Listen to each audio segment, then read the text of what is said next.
काय वाटतं? बरोबर आहे. कारण येणाऱ्या काळात होळी, धुळीवंदन आणि रामनवमी तसेच रमजान ईद हे तीनही महत्त्वाचे सण येत आहेत आणि सदरचे सण उत्सव हे शांतता आणि समन्वयाने साजरे करावेत.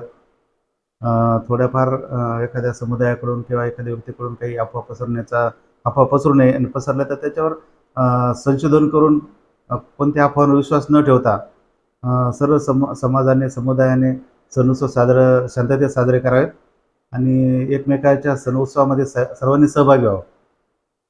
आणि एक एक एक चांगलं उदाहरण म्हणजे राष्ट्रीय एकात्मतेचं एक उत्तम उदाहरण जालनावासियांनी दाखवून द्यावं अशी आमची अपेक्षा आहे आणि त्या सूचना मी त्यांना सर्वांना दिल्या आहेत.